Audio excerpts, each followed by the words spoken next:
नमस्कार, मैं सुनीता कथा मंथन में आप सबका स्वागत करती हूँ। कथा मंथन में आज सुनिए हरि भटनागर जी द्वारा रचित कहानी ग्रामोफोन। जाफर मियाँ शहनाई के लिए मोहल्ले में क्या तो अपने पूरे कस्बे में मशहूर थे। 3-4 बजते ही वे शहनाई लेकर चबूतरे पर आ बैठते और धूप निकलने तक बजाते रहते। वे शहनाई बजाते और ढोल पर साथ देता उनका दोस्त शंभू शहनाई के बजते ही उठ बैठता और जाफर मियाँ के साथ ताल भिड़ाता। बताने वाले बताते हैं कि शहनाई का ऐसा बजैया और ढोल का ऐसा पिटैया कस्बे में क्या दूर दूर के इलाके में दूसरा ना था। सवेरे शहनाई और ढोल ना बजे तो मोहल्ले के लोगों की आंखें ही ना खुलती थी। लगता है रात है, अभी सोए रहे। लेकिन अब न शहनाई है और न ढोल की आवाज। लंबे समय से सब खामोश, जैसे कि सजा दे दी गई हो। और वास्तव में सजा भी दे दी गई थी। ढोल और शहनाई को नहीं, जाफर मियाँ को। उस सजा से जाफर मियाँ इतने गमगीन हुए कि उन्होंने शहनाई बजाना ही छोड़ दिया। शहनाई में जैसे उनका कभी कोई ताल्लुक ही ना रहा हो। और जब शहनाई नहीं बज रही तो ढोल क्यों बजेगा। शंभू ने मारे अफसोस में ढोल खूंटी के हवाले कर दिया। रही शहनाई और ढोल के आदी लोग, उन्हें लगता कि शहनाई और ढोल की आवाज बस उठने ही वाली है। ऐसा वे सोच तो लेते पर तुरंत ही अपनी गलती महसूस करते। शहनाई क्या, जाफर मियाँ ने तो दर्जीगिरी तक छोड़ दी। कुछ नहीं करते, चबूतरे पर हर वक्त गमगीन से बैठे रहते। ना किसी से बोलते ना बतियाते। बीवी सामने खाना रख देती तो खा लेते, नहीं तो भूखे ही बैठे रहते। लोग कहते कि दिमाग पर भी उनका असर होने लगा था और उनकी बोलती बंद हो गई। अब खुदा ही उन्हें बचा सकता है। एक शंभू ही है जो कहता फिरता है कि जाफर मियाँ को कुछ नहीं हुआ सिवाय सदमे के। खैर, उस सजा की भी एक छोटी सी कहानी है। जाफर मियाँ का कुंदन शाह नाम का एक दोस्त था। वह सुनार था और जाफर मियाँ के घर के ठीक सामने रहता था। जाफर मियाँ ने चोरी के डर से अपनी बेटी की शादी के जेवर और नकदी कुंदन शाह की तिजोरी में रखवा दिए थे, इस ख्याल से कि उसके पास सुरक्षित रहेंगे। और फिर वे बेफिक्र हो गए। मगर जब बेटी की सगाई हुई और वे जेवर और नकदी लेने गए तो कुंदन शाह ने साफ इनकार कर दिया कि उसके पास उसने कुछ भी नहीं रखा।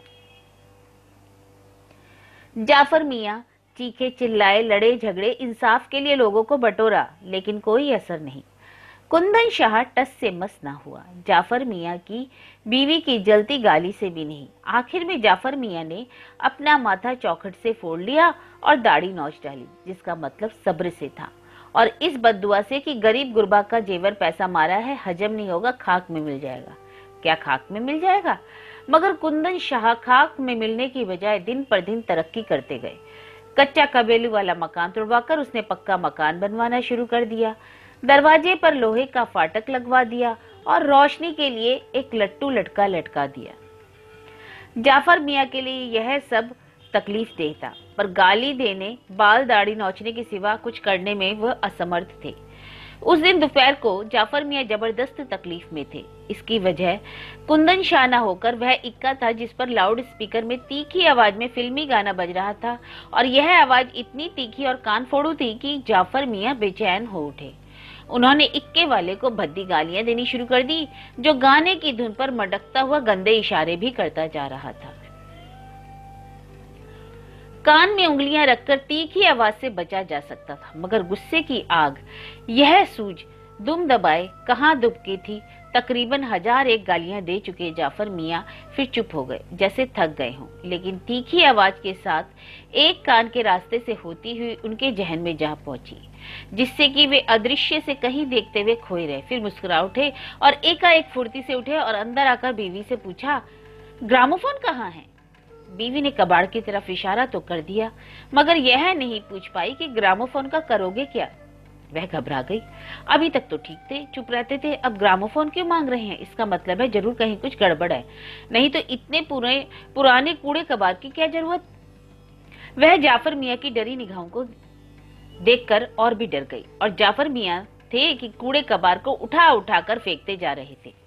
पुराने जंग खाए टीन कनस्तर, सड़ी रजाइयां, सड़े गले कपड़ों की कतरने, पुराने टूटे छाते, खाट के पावे, वाद्य वगैरह वगैरह बाहर चबूतरे पर फेंके जा चुके थे, गर्द के साथ, जिनकी तीखी गंध नथुनों में बेतरह चुनचुनाहट मचा रही थी। मगर जाफर मियाँ को इस तीखी गंध का तनिक भी एहसास नहीं हो रहा था। वे हड़बड़ी में थे और ग्रामोफोन को ढूंढ रहे थे। कुछ और सामानों को उलटने पलटने के बाद ग्रामोफोन मिल गया था। खुशी से फूले नहीं समा रहे थे। बीवी ने पूछा कि ग्रामोफोन का क्या करेंगे, तो उनका जवाब था, आग बरसाएंगे, आग। हाँ, ग्रामोफोन से कहीं आग बरसती है? बुदबुदाते हुए बीवी ने कहा, ऐसी आग बरसेगी कि दफन हो जाएगा साला। अपने में बड़बड़ाते हुए जाफर मियाँ ने हवा में एक भद्दी गाली उछाली और बाहर चबूतरे पर बैठकर ग्रामोफोन के कल पुर्जों को साफ करने लगे। बीवी ने सिर पर आंचल डाला और आसमान की ओर हाथ और आंखें कर अल्लाह ताला से जाफर मियाँ पर रहम की भीख मांगी। और जाफर मियाँ बुरा सा मुंह बनाकर बड़बड़ाए कि अल्लाह ताला से दुआ मांगने की जरूरत नहीं, आग तो अब बरस कर रहेगी, अल्लाह ताला भी रोक नहीं पाएंगे। काफी देर तक जाफर मियाँ कल पुर्जों को साफ करते रहे। आखिर में जब मामला जमता नहीं दिखा तो उन्हें कुछ याद आया। अंदर आए और उस चादर को ढूंढने लगे जिसमें गर्म कपड़े बंधे थे, जिसे कभी वे ओढ़ा करते थे। चदरा जब मिल गया तो उन्होंने सारे गर्म कपड़े जमीन पर पटक दिए और कल पुर्जों को समेट बाजार आए। अपने दोस्त दीना के पास, जो कभी ग्रामोफोन दुरुस्त करता था, अब लाउड स्पीकर वगैरह दुरुस्त करता है। दीना ने ग्रामोफोन देखा और हंस पड़ा। एकाएक उसने काम में डूबकर गंभीरता से कहा, कबाड़ी की दुकान पीछे है। जाफर मियाँ ने उसे गुस्से से देखा। दीना ने कहा, अबे ऐसा क्या देखता है, मैं कबाड़ी हूँ जो मेरे पास कबाड़ ले आया। जाफर मियाँ ने बताया कि इसे दुरुस्त करना है, तो दीना हंस पड़ा। अरे अबे, इसे ठीक कराकर सुहागरात मनाएगा? हाँ, सुहागरात मनाऊंगा, जाफर मियाँ ने कहा और उनकी आंखें गीली हो गई। उन्होंने अपने हाथ साथ हुए जुल्म का बयान किया और ग्रामोफोन को राइट कराने की वजह बताई। यह बाल सुलभ हरकत थी, फिर भी दीना ने जाफर मियाँ का दिल नहीं तोड़ा और ना ही किसी तरह की बहस की। ग्रामोफोन की जगह उसने एक टेप रिकॉर्डर और बहुत सारे सामानों के साथ एक बड़ा सा लाउड स्पीकर दिया ताकि वे अपना काम बखूबी कर सकें। इन सामानों को लिए खुशी से भरे जाफर मियाँ जब अपने दरवाजे इक्के से उतरे तो बीवी ने मत्था पीट लिया। मोहल्ले के लोगों ने उन्हें इशारे से घेर लिया। थोड़ी देर में तेज आवाज में गाना बजा जो पूरे जश्न का माहौल था। तकरीबन पूरा मोहल्ला इकट्ठा था। बच्चे गाने की धुन पर थिरक रहे थे। उनके बीच जाफर मियाँ थे जो अनेकानेक भाव मुद्राएं बना मटकते जाते थे। एकाएक जाफर मियाँ ने देखा बीवी नदारद है। यहाँ तक कि मोहल्ले के सारे लोग जा चुके हैं, सिर्फ बच्चे हैं जो थिरक रहे हैं। समझ गए कि पागल हरकत मानकर सब सरक गए। उन्होंने सिर झटका और सोचा कि कोई मुजायका तो है नहीं, कोई रहे या न रहे, वे अपना काम करेंगे और पूरी ताकत से करेंगे। बाहर वे काफी देर तक खड़े रहे। गली में अंधेरा छाया था। मच्छर कानों से टकरा रहे थे। किसी किसी घर के लोगों के खांसने, बोलने, बतियाने और बर्तनों की आवाजें आ रही थी। कोई कुत्ते को दुरदुरा रहा था। सुभावन के घर का पल्ला शायद खुला था, जिसमें लालटेन की पीली मरी सी रोशनी सड़क पर पड़ी थी, लेकिन फौरन ही वह गायब हो गई। लगता है किसी ने पल्ला भेड़ दिया। किसी किसी घर के सामने चिमगियां जल रही थी, चमक रही थी। लोग बीड़ियां पी रहे थे। जाफर मियाँ ने कुंदन शाह के घर की ओर देखा। अंधेरे में ढका था उसका घर। लट्टू भी कई दिन से नहीं जल रहा था। किसी के बोलने बतियाने की भी आवाज नहीं आ रही थी। शायद सब सो गए थे। जाफर मियाँ ने सांस खींची और झटके से जैसे कह रही हूँ, सो बेटा, चैन से सो, देखता हूँ कब तक सोते हो। गली के छोर पर कुत्ते रोने लगे। वे लंबे डग बढ़ाते और अपने चबूतरे पर आए और गाने की तीखी आवाज का मुआयना करने लगे। गाने की तीखी आवाज कुछ ऐसे गूंजती जैसे हजारों हजार मोर एक साथ चीख चिल्ला रहे हों। लाखों लाख कौवे किसी एक कौवे पर हुए जुल्म पर चित्कार और जुल्मी पर टोटे पंजे मार रहे हों। ऐसा भी लगता जैसे करोड़ों की तादाद में मुसलमान हाय हसन करते हुए छाती पीट रहे हों। उन्हीं के साथ बड़े बड़े नगाड़े, ड्रम, तासे मानो हाय छोड़ रहे हों। जाफर मियाँ ठठाकर हंसे। जिस वक्त तीखी आवाज में गाना बजना शुरू हुआ, कुंदन शाह खाना खा रहा था। उसने झांक कर देखा। जाफर मियाँ उसकी तरफ भद्दे इशारे करते हुए मटक रहे थे। उसे लगा यह सब उसे तंग करने के लिए है। क्रोध में पागल होते हुए उसने थाली उठाकर नाली पर फेंक दी, दरवाजे पर लात मारी और बीवी को भद्दी गालियां देते हुए, जो उस पर बड़बड़ाने लगी थी, खाट पर लेट गया। दांत पीसते हुए एकाएक मन हुआ कि उठे और जाफर मियाँ के मुंह पर तेजाब डाल दे। वह उठा, लेकिन ऐसा करने की हिम्मत न जुटा पाया, कांप गया। एकाएक सोचा कि वह इतना परेशान क्यों है। क्यों मान बैठा कि जाफर मियाँ का गाना बजाना उसे तंग करने की खातिर है। जाफर तो पागल है पागल, और उसकी पागल हरकत पर वह क्यों परेशान होता है, उसने सोचा। मगर दूसरे पल ही फिर परेशान हो उठा। जाफर उसे देखकर भद्दे इशारे कर रहा था और मटक रहा था। क्यों? उसे तंग करने के लिए। हे भगवान, उसने सोने की कोशिश की, लेकिन वह रात भर सो न सका। बुरी तरह करवटें बदलता रहा, रह रहकर बैठता और गालियां बकता। सवेरे वह बेतरह बौखलाया हुआ था। उसने जोर से दरवाजा खोला, अगल बगल देखा, कोई ना दिखा तो बाहर आकर खड़ा हुआ, लेकिन तुरंत ही घर में जा तेजी से घुस गया और जोरों से दरवाजा बंद किया। और फिर पता नहीं क्या सोचकर उसने उतने ही जोरों से दरवाजा खोला और बाहर आकर खड़ा हुआ।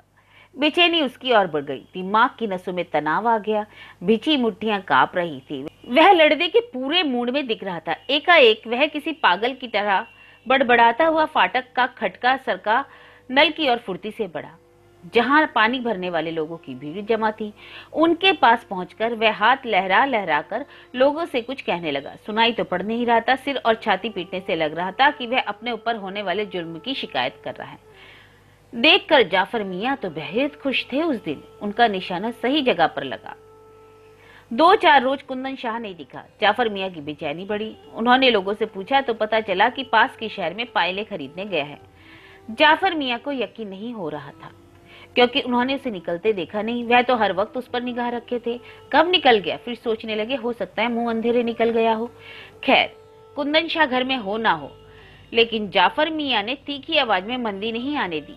एक दिन जाफर मियाँ की बीवी बाजार से सौदा सुल्फ लेके लौटी तो उन्होंने बताया कि कुंदन शाह तो कहीं गया नहीं है, लोग झूठ बोलते हैं, वह तो बिस्तरे पर पड़ा है। कहते हैं कि उसके सिर में बेपनाह दर्द रहता है, बीवी बच्चे पैरों से कचरते हैं, तब कहीं जाके चैन नहीं मिलता। तो किसी वैद्य हकीम को क्यों नहीं दिखाता? जाफर मियाँ ने संजीदगी ओढ़ते हुए कहा। मुए ने जैसा करा है वैसा ही तो भरेगा, इसमें वैद्य हकीम क्या कर लेंगे? वैद्य हकीम तकलीफ की दवा देंगे? जाफर मियाँ कुटिलते से मुस्कुराए। तुम जाकर कहो ना कि इलाज कराए। हाँ, मैं कहूंगी, उस कमीन मुंहजले से कहूंगी, बीवी ने कुड़कर कहा। मर जाए तो अर्थी पर थूकू भी ना। दर्द क्यों हो गया उसे? जाफर मियाँ ने निहायत संजीदा होकर पूछा। पता नहीं। पान की पीक थूकते हुए उन्होंने कहा, भाड़ में जाए। यकायक उन्होंने आंखें गोल करके पूछा, तुम इतनी पूछताछ क्यों कर रहे हो? कुछ नहीं, बस यूं ही पूछ रहा था, कुछ भी हो, आखिरकार अपना पुराना दोस्त है। उन्होंने बीवी को बहकाना चाहा। बीवी यकायक भावुक होगी, बोली, यह तो मैं सोच रही थी, पूरी बात तो नहीं, इतना जानती हूँ कि उसे नींद नहीं आती और रात रात भर जागता रहता है। हर वक्त उसे लगता है कि कोई बड़ी बड़ी टीन की चदरें, बड़े बड़े ड्राम छत पर पटक रहा हो।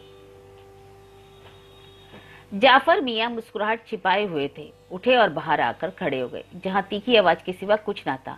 उस तीखी आवाज में उन्हें लगा हजारों हजार आदमी बच्चे चीख चिल्लाकर रो रहे हैं, जैसे भीषण आग लगी हो। सब चित्कार कर रहे हैं, कोई बचने वाला ना हो। उन्हें लगा यह रोने चीखने चित्कार करने वाले और कोई नहीं, वे ही खुद हैं। वे सोचने लगे कि इन्हें कहीं का न छोड़ने वाला क्या चैन से बैठ सकता है? नहीं, कतई नहीं। यकायक वे गुस्से से भर उठे। उन्होंने मुट्ठियां बिछकर तेज आवाज में कई गालियां बुलंद की।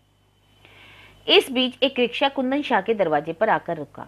रिक्शावान जमीन पर उकड़ू बैठकर बीड़ी पीने लगा और थोड़ी देर में एक बीमार सा आदमी, जो गंदे सच मुचमुचे कपड़े में लिपटा सा था, जिससे कोई औरत पकड़े हुए संभालती ला रही थी, रिक्शे की ओर बढ़ा। जाफर मियाँ ने गौर से देखा, यह आदमी और कोई नहीं, कुंदन शाह था, और उसको संभालने वाली कुंदन शाह की बीवी थी। कुंदन शाह का हुलिया तो एकदम ही बदल गया था। चेहरे पर पीलापन छा गया था, उसमें सिकुड़न बासी मूली जैसी थी। सिर पर दाढ़ी के बाल जरूरत से ज्यादा सफेद और फैले हुए रहे थे। रिक्शेवान ने कुंदन शाह को रिक्शे में बैठाने में मदद की और रिक्शा आगे बढ़ चला। कुंदन शाह डॉक्टर के पास गया। डॉक्टर ने उसकी नब्ज पर उंगलियां रखी, पलकें फाड़ी और टॉर्च से रोशनी मारी, जीभ बाहर निकलवाई, मुंह बड़ा सा फड़वाया। जब वह ठीक से मुंह नहीं फाड़ पाया तो डॉक्टर ने मुंह नहीं देखा, पीठ और छाती पर आला फेरा और घुटनों पर उंगलियां बजाई। यकायक कंपाउंडर पर किसी बात पर चिखते हुए डॉक्टर ने दवा की पर्ची लिखी और 5 दिन के बाद आने को कहा। कुंदन शाह ने दवा खाई और 5 दिन के बाद डॉक्टर के पास पहुंचा। इस बार डॉक्टर ने सरसरी नजर उस पर डालकर पहले लिखी दवाइयां फिर से खाने को लिख दी और फिर 5 दिन आकर हाल बताने को कहा। डॉक्टर की हिदायत मानते हुए कुंदन शाह 5 दिन के बाद फिर कांपता कूकता फिर किसी तरह पहुंचा।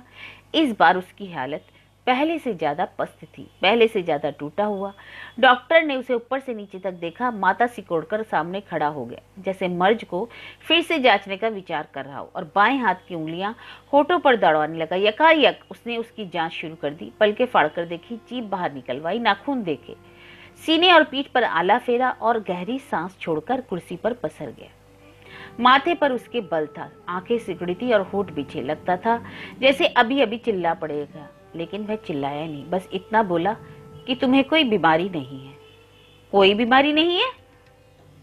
कुंदन शाह कांपते हुए चूंधी आंखें मिचमिचाता किसी तरह उठकर बैठता हुआ रोनी आवाज में बोला, कोई बीमारी नहीं है तो हालत इतनी पतली क्यों है मेरी? इस प्रश्न पर डॉक्टर कुछ नहीं बोला, एकटक उसे देखता रहा। पत्नी कुछ बोलने की हुई कि कुंदन शाह ने आगे कहा, रात रात भर नींद नहीं आती, कहीं उस दर्जी उस जाफर की कारस्तानी तो नहीं? कौन जाफर, कौन दर्जी? डॉक्टर ने सख्त नजरों से देखा और गुस्से में आकर कहा, मैं किसी दर्जी वर्जी को नहीं जानता। सहसा कुंदन शाह की बीवी कड़कती आवाज में हाथ लहराती हुई बोली, जाफर मुआ दर्जी है, मुंह जला, दिन रात बाजा आग की तरह फूके रहता है, उसका नाश जाए। डॉक्टर सख्त होकर बोला, आप क्या चाहती हैं कि मैं जाकर उसका बाजा बंद कराऊं? डॉक्टर झल्ला उठा यकायक और मेज पर मुक्के पटकने लगा। आप दोनों पागल हो गए हैं, पागल, चले जाइए यहाँ से। लेकिन साहब, मेरी तबीयत तभी से गड़बड़ है। कुंदन शाह कांपते पैरों पर अपने दोनों हाथ सिर पर रख के बुदबुदाया। उसी ने टेप बजा बजा कर इधर डॉक्टर दोनों की बातों पर सिर पीट रहा था और उधर जाफर मियाँ से एक पड़ोसी ने पूछा, क्यों मियाँ, आज तुम्हारी दुकान ठंडी क्यों है? कोई गाना वाना नहीं हो रहा? जाफर मियाँ ने सिर हिलाते हुए कहा, बजाऊंगा बजाऊंगा, परेशान ना हो, कुंदन शाह को डॉक्टर के यहाँ से लौटने तो दो। लेकिन जब कुंदन शाह डॉक्टर के यहाँ से लौटा तो रिक्शे से किसी तरह उतर ही नहीं पा रहा था और आखिर में सीट से जमीन पर आ गिरा और किसी कटे पेड़ की तरह जाफर मियाँ अपने को रोक ना सके।